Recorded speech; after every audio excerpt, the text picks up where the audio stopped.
اعوذ باللہ من الشیطان الرجیم، بسم اللہ الرحمن الرحیم۔ السلام علیکم ناظرین، امید ہے آپ خیریت سے ہوں گے۔ میں ہوں فاروق امان ایڈوکیٹ، اور آپ ہمارا یوٹیوب چینل ملاحظہ فرما رہے ہیں۔ بہت شکریہ، آپ اپنا قیمتی وقت نکال کے ہماری گفتگو سنتے ہیں اور اپنی قیمتی آراء سے بھی ہمیں آگاہ کرتے ہیں۔ ناظرین، بالآخر آج اعلان کر دیا گیا ہے کہ 21 اکتوبر کو وہ مریض جو 4 سال پہلے دوائی لینے کے لیے پاکستان کی جیل سے لندن گیا، دوائی تو نہیں ملی، مرض کا خاتمہ نہیں ہوا،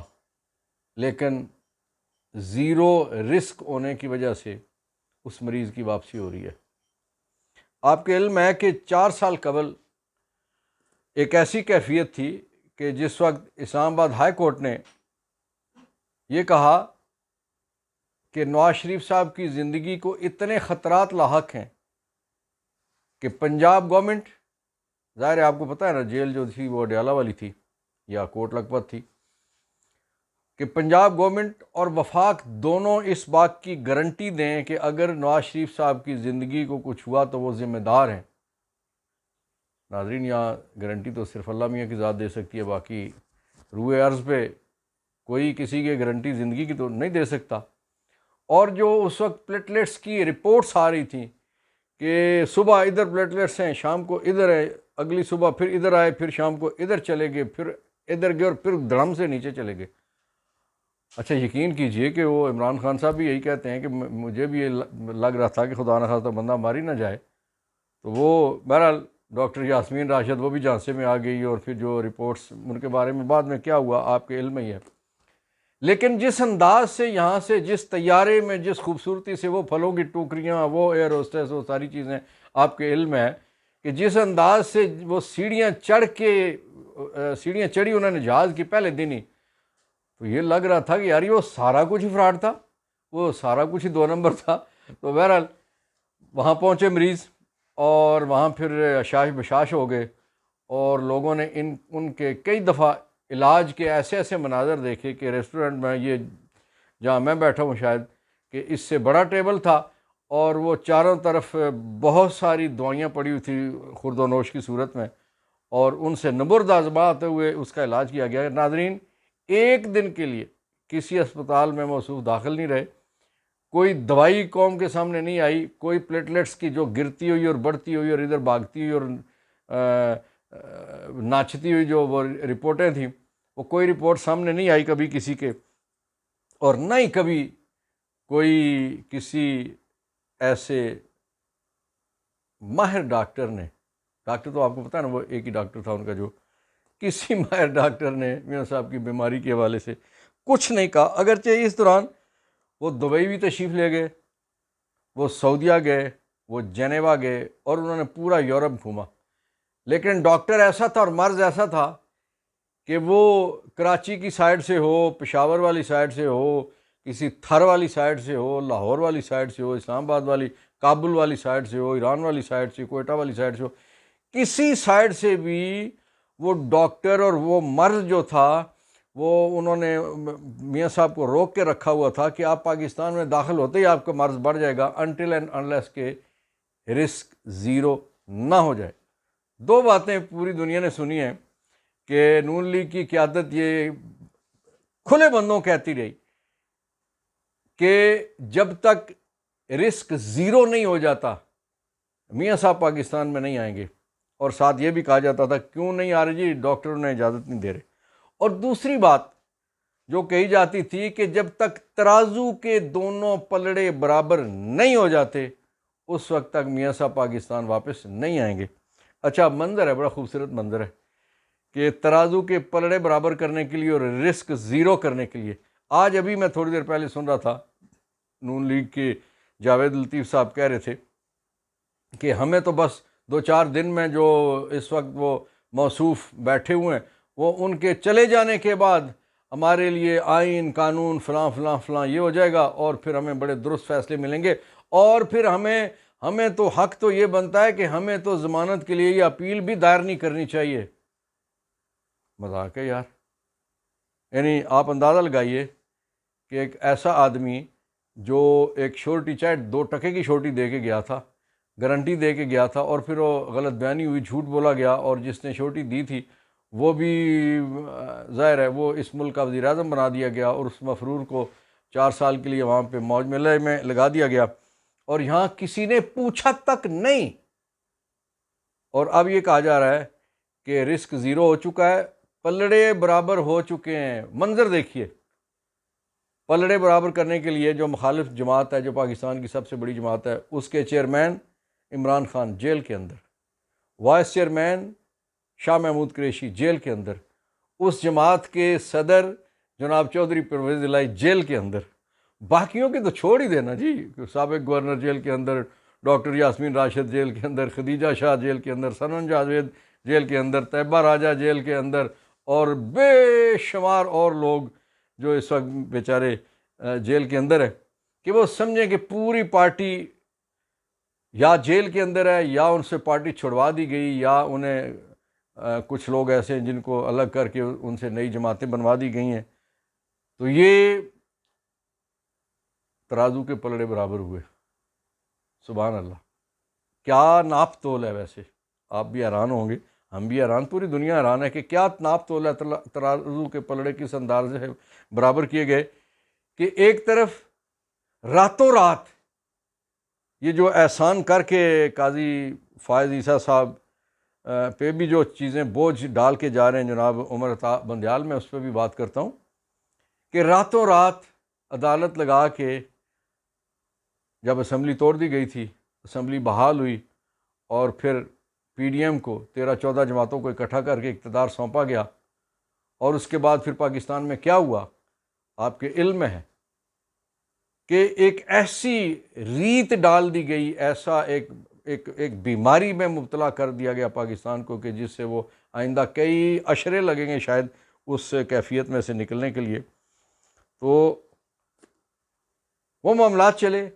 پنجاب کی اسمبلی، کے پی کے بی کی اسمبلی جب چلی گئی، ایک فیصلہ دیا گیا سپریم کورٹ کی طرف سے، وہ الیکشن نہیں ہوا، پنجاب کا الیکشن نہیں ہوا، نہ ہونے دیا گیا۔ ڈٹ کے لوگوں نے اسمبلی میں کھڑے ہو کے کہا کہ ہم یہ الیکشن نہیں ہونے دیں گے، نہ فنڈز دیں گے، نہ سیکیورٹی دیں گے، نہ کوئی اور تعاون کریں گے۔ لیکن محترم عمر عطا بندیال صاحب نے ان کے اس پہ کانوں پہ جوں تک نہیں رینگی، اور پھر اگلے دن جو تاریخ دی گئی تھی پنجاب میں الیکشن کے لیے، اس سے اگلے دن سپریم کورٹ کے باہر جو ججز کا انٹری گیٹ ہے، وہاں پہ مولانا فضل الرحمان، بلاول بھٹو، مریم نواز اور سارے اتحادی وہاں اکٹھے ہو کے انہوں نے کیا کیا نہیں کہا، کیا کیا نئی باتیں سنائی سپریم کورٹ آف پاکستان کو۔ کچھ نہیں ہوا۔ مریم نواز صاحبہ نے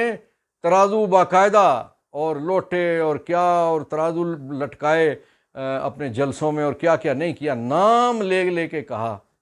کچھ نہیں ہوا۔ کیوں؟ ترازو کے پلڑے برابر کرنے تھے۔ اچھا، اب جو اس وقت ایک عجیب کیفیت ہے کہ عمر عطا بندیال صاحب جا رہے ہیں، اور قاضی فائز عیسیٰ صاحب، اللہ تعالیٰ انہیں صحت سے رکھے، خیریت سے رکھے، وہ تشریف لا رہے ہیں۔ ان کے لیے اتنے کانٹے پھیلا رہی ہے نون لیگ اور پی ڈی ایم، کہ جو وہ پہلے سے کہہ رہے ہیں نا کہ زیرو رسک، اور جناب پھر ایک بندہ جب چلا جائے گا، یعنی عمر عطا بندیال، اور جب دوسرا بندہ آ جائے گا تو ہمارے لیے بڑے راستے صاف ہو جائیں گے، اور پھر ہمیں سارے انصاف مل جائیں گے۔ اس سے مراد یہ ہے کہ قاضی فائز عیسیٰ صاحب آتے ہی سارے کے سارے غیر قانونی کام کریں گے، وہ ضابطہ والی کتاب کو ایسے بند کر کے رکھ دیں گے، اور آپ کے لیے سارے راستے کھول دیں گے۔ کیا ایک مفرور ملزم کو جو سزا یافتہ ہے، جو قیدی ہے، اس کو ضمانت دائر نہیں کرنی پڑے گی، اس کو اپیل دائر نہیں کرنی پڑے گی، اس کو پٹیشن کوئی دائر نہیں کرنی پڑے گی؟ آپ اس انداز سے لے رہے ہیں کہ جیسے بڑا کوئی کارنامہ کر کے موصوف یہاں سے گئے ہوئے ہیں۔ بھائی یہاں سے بھاگے ہوئے ہیں، جھوٹ بول کے بھاگے ہوئے ہیں، اور جو چند دنوں کے لیے، 8 ہفتوں کے لیے گئے تھے، وہ 4 سال کے بعد وہ واپس آ رہے ہیں، اور یہ 4 سال کے عرصے میں وہ مسلسل جھوٹ بولے جاتے رہے کہ جناب ان کی طبیعت ٹھیک نہیں ہے، پوری دنیا گھومنے کے لیے وہ ٹھیک تھے موصوف۔ لیکن میں یہ سمجھتا ہوں کہ اس وقت جو آئیں، ان کا اپنا ملک ہے، انہیں آنا چاہیے، لیکن قانونی راستے اگر اختیار نہ ہوئے تو پھر دنیا تو دیکھ رہی ہے، اللہ بھی دیکھ رہا ہے، اللہ کے بندے بھی دیکھ رہے ہیں، دنیا بھی دیکھ رہی ہے کہ ترازو کے پلڑے اگر اس طرح برابر ہوتے ہیں کہ مخالف جماعت کو، جو سب سے مقبول جماعت ہے، اس سب کو توڑ پھوڑ دیا جائے اور ساری قیادت کو جیل میں ڈال دیا جائے، اور ادھر سے جناب آنیاں جانیاں، پہلے بھائی صاحب کو 16 مہینے کی حکومت دی گئی، بھتیجوں کو حکومت دی گئی، اور اس کے بعد پھر میاں صاحب کے لیے اس طرح سے راستہ صاف کیا جائے گا، تو میں یہ سمجھتا ہوں کہ ترازو کے پلڑے برابر بالکل نہیں ہیں۔ یہ تیر و تفنگ والا کام ہے، یہ جنگ و جدل والا کام ہے، یہ پھر آپ ملک کو کسی اور طرف لے کے جائیں گے۔ ناظرین، عملاً اس وقت ملک میں تسلسل ہے وہ 16 مہینے کے شہباز شریف کی حکومت والا۔ شہباز شریف کی کون سی حکومت؟ جسے نواز شریف نے چن کے لندن پلان کے مطابق چن کے جو وزیر رکھے تھے، چن کے پھر جو بھاگا ہوا وزیر خزانہ تھا، سرکاری جہاز میں گیا تھا، سرکاری جہاز میں واپس بھجوایا گیا، اور وہ اپنے سال یا مہینے پورے کر کے پچھلے سالوں کو بھی تنخواہ لے کے تو واپس چلا گیا۔ تو ایسی کیفیت میں اس وقت جب موجودہ نگران حکومت نے فواد حسن فواد کی تعیناتی کی ہے بطور منسٹر، اس سے مراد یہ ہے، فواد حسن فواد کون ہے آپ پتہ ہے؟ 2013 میں جب نون لیگ کی حکومت آئی تھی تو یہ سب سے قریب اور میاں صاحب کے سب سے چہتے تھے، اور اس وقت ان کی تعیناتی سے مراد یہ ہے کہ وزیر اعظم ہاؤس نواز شریف کے استقبال کے لیے سجایا جا رہا ہے۔ پنجاب آپ کو پتہ ہے، پنجاب میں ویسے ہی کون ہے؟ زرداری صاحب کا بچہ ہے، وہ غیر قانونی طور پہ بیٹھا ہوا، اور غیر قانونی طور پہ ایک اور حکومت جو کے پی میں بیٹھا ہوا ہے، وہاں پہ مولانا کا راج ہے، گورنر راج ہے۔ گورنر کون ہے؟ غلام علی صاحب ان کے کیا لگتے ہیں آپ کو پتہ ہے، اور باقی بہت سارے جو عہدے اور ساری چیزیں وہاں تو اے این پی، یعنی وہ کھلا کے کرپشن جو مولانا کے گورنر راج میں جو کچھ کرپشن وہاں پہ ہو رہی ہے، اے این پی سمیت باقی ساری جماعتیں بھی وہاں کہہ چکی ہیں، لیکن کسی کے ادھر یا ادھر والے کان پہ بھی جوں نہیں رینگتی۔ کیوں؟ جوں کو بھی رینگنے کی اجازت نہیں ہے، ہاں ہاتھی گزر جائے۔ ناظرین، ایک دو اور چیزیں ہیں جن پہ میں مختصراً بات کرنا چاہوں گا۔ چیف جسٹس صاحب عمر عطا بندیال، انہوں نے یہ آخری ان کے کچھ دن رہ گئے ہیں، اور جو آخری روایت کے مطابق فل کورٹ ہوتی ہے، اس میں انہوں نے بہت ساری باتوں کے علاوہ یہ کہا گیا کہ آئینی معاملات میں الجھا کر ہم سے امتحان لیا گیا، ہمیں کام کرنے نہیں دیا گیا۔ میں نے 50,000 کیسز کا فیصلہ کرنا تھا، لیکن ہم 23,000 کیسز کا فیصلہ کر سکیں۔ اور پھر آنے والے چیف جسٹس کے حوالے سے انہوں نے کہا کہ ہمارے سوچ مختلف ہو سکتی ہے، لیکن ہم ایک ہی کاز کے لیے کام کرتے رہے ہیں، اور بہت ساری چیزیں انہوں نے پھر عملاً قاضی فائز عیسیٰ صاحب پہ جیسے نون لیگ بوجھ ڈال رہی ہے، اسی طرح سے جاتے جاتے عمر عطا بندیال صاحب بھی وہ بہت سارا بوجھ قاضی فائز عیسیٰ صاحب کے لیے چھوڑے جا رہی ہے۔ تو میں یہ سمجھتا ہوں یہ روایت کوئی اچھی نہیں ہے۔ چاہیے یہ تھا کہ عمر عطا بندیال صاحب جتنے مقدمات انہوں نے سنے تھے وہ سارے فیصلے کر کے جاتے، تو مزے کی بات تھی، ہونا بھی یہی چاہیے تھا، یہی قانون کا تقاضا بھی ہے، یہی ہونا بھی چاہیے تھا، لیکن ایسا نہیں ہو سکا۔ ناظرین، 2 دن پہلے بڑے جوش میں بلاول بھٹو نے یہ کہا تھا کہ الیکشن تو 60 دن میں ہونا چاہیے، نہیں تو 90 دن میں ہونا چاہیے، اس سے لیٹ نہیں ہونا چاہیے۔ پھر وہ شاید کسی جگہ سے کوئی تھوڑا سا سسٹم اپڈیٹ ہوا، تو انہوں نے کہا جی کہ کوئی بات نہیں، 120 دن میں بھی ہو جائیں، لیکن تاخیر مزید اس میں نہیں ہونی چاہیے۔ تو یہ اس سے مراد یہ ہے کہ بھاگم بھاگ لگی ہوئی ہے، الیکشن کوئی نہیں کروانا چاہتا۔ ناظرین، نون لیگ نے کہا ہے کہ علوی صاحب یعنی صدر پاکستان 9 ستمبر کے بعد وہ عبوری صدر ہو گئے اور الیکشن کی تاریخ نہیں دے سکتے۔ اور بھائی کس قانون کے تحت؟ صدر پاکستان جناب ڈاکٹر عارف حسین علوی منتخب صدر ہیں، ان کا عرصہ کمپلیٹ ہونے کے بعد چونکہ اگلی اسمبلیاں نہیں بنی، اس لیے اگلے صدر کا انتخاب نہیں ہو سکتا، اس لیے وہ عبوری صدر نہیں ہے، وہ کمپلیٹ صدر ہیں، اور وہ پورے کے پورے اختیارات اپنے استعمال کر سکتے ہیں۔ آپ نے جو نگران اپنے پنجاب میں اور کے پی میں بٹھائے تھے وہ ناجائز، اس وقت ان کا عرصہ اقتدار ختم ہو چکا ہے، وہ ناجائز بھی اس وقت وہ فرائض سر انجام دے رہے ہیں، اور جو جائز طریقے سے منتخب ہو کے آئے ہیں آپ کہتے ہیں کہ ان کو اختیار نہیں ہے۔ سبحان اللہ۔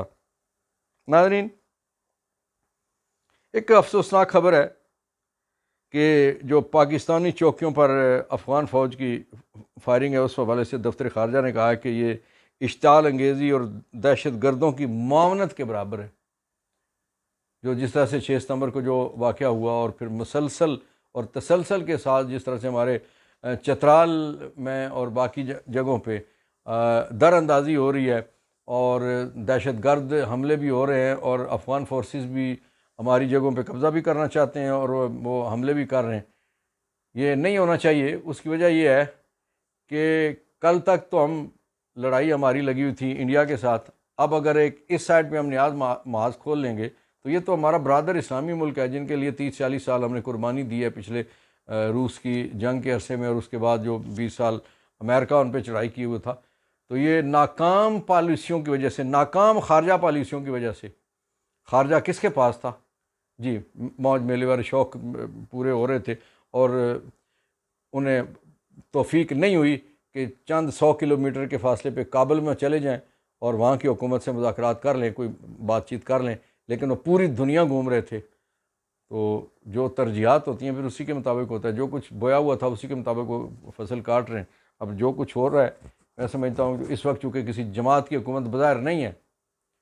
اس لیے اب ہونا یہ چاہیے کہ افغان گورنمنٹ کے ساتھ اچھے تعلقات قائم کیے جائیں اور سرحدی معاملات اور امور وہ بطریق احسن سلجھانے کی کوشش کی جائے، ورنہ بہت مشکلات ہیں دونوں طرف، ادھر کی رشتہ داریاں ادھر، ادھر کی رشتہ داریاں ادھر، ہمارا تجارت ٹریڈ یہاں سے افغانستان سے ہو کے آگے کی دنیا میں یہاں سے ہمارا جو ہے ٹریڈ وہ چلتا ہے، یہ سرحدیں بند نہیں کر سکتے۔ اس لیے انڈیا کے ساتھ ہم نے بند کر دیا تجارت تو کوئی فرق نہیں پڑا، پوری دنیا سے تجارت ہو رہی ہے، لیکن اگر افغانستان سے ہم ٹریڈ بند کرتے ہیں تو ہمارے لیے بہت سارے مشکلات ہو جائیں گے، کیونکہ بہت ساری چیزیں افغانستان کے راستے ہمارے پاس روزانہ کی بنیاد پہ سبزی ہو، فروٹ ہو اور دیگر چیزیں ہیں، یہ ساری آتی ہیں، اور اسی طرح سے یہاں سے چینی، آٹا، کھاد، سیمنٹ، سریا، یہ بہت ساری اور چیزیں جو ہے پولٹری اور میڈیسن اور پھر گوشت، یہ ساری چیزیں افغانستان بھی اور اگلی ریاستوں میں بھی جاتی ہیں۔ اس لیے یہ معاملات درست کرنے کی ضرورت ہے، اور سیریسلی معاملات کو جب تک درست نہیں کیا جائے گا اس وقت تک میں یہ سمجھتا ہوں کہ پاکستان اپنی مشکلات میں سے نہیں نکل سکتا۔ پاکستان یقیناً مشکلات میں ہے۔ ہم اللہ رب العزت سے دعا کرتے ہیں کہ مالک حضرت محمد مصطفیٰ صلی اللہ علیہ وسلم کی صدقے پاکستان کی مشکلات کو آسانیوں میں بدل دے۔ آمین۔ پاکستان پائندہ باد۔